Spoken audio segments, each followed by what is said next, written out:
Welcome to today's episode of our podcast. Today, we will focus on something that may not be immediately apparent in a giant construction project such as the new Metro D in Prague. It's not just about digging tunnels and pouring concrete. There are many hidden technological challenges, and we will look at one that is quite fundamental.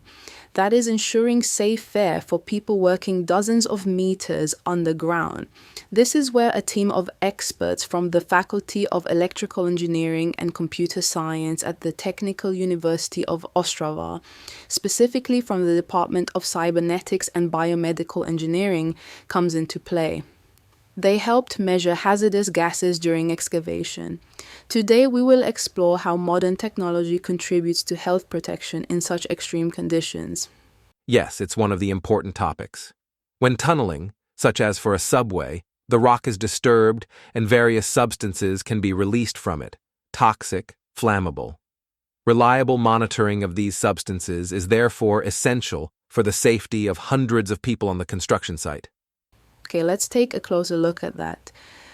What specific risks were there and what substances were involved in the excavation of this section? According to the survey, the main hazardous substances were xylene and gasoline vapors. These can be quite problematic in higher concentrations as they are toxic and flammable. Yes, that is exactly the problem that needed to be addressed. And that's where the team of experts came in. How did they approach the measurement? What technology did they use? They designed and actually implemented a specialized monitoring system. And at the heart of that system was IQRF wireless technology. Such a demanding environment was probably a challenge for a wireless connection, right? Massive structures, concrete, steel, dust everywhere, humidity, continuous operation of heavy machinery. All of this is a big challenge for any wireless signal. And that's why you need a system that is truly durable and reliable. That's why they chose IQRF technology. It has one key feature for such a building, and that is its robust mesh topology. This is a network where multiple different paths can be used for data transmission if necessary. It is not the case that if one point fails, the connection is interrupted. Even in such a demanding environment as an underground construction site, the signal can take an alternative route. The concentration data was available online almost immediately, in real time, to the responsible persons at the construction site. They could respond immediately in the event of an alarm. How long did the system run and where was it used? The system worked reliably, monitoring the air at 6 different locations for 6 months. It was in the tunnel excavation area near the future Pancras station. According to information from July 2025, the project is continuing successfully.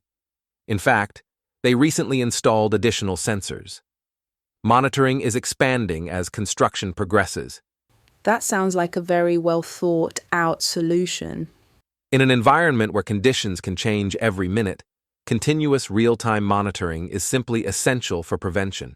It's also a great example of how collaboration between academics and practitioners, those geotechnical companies, can work.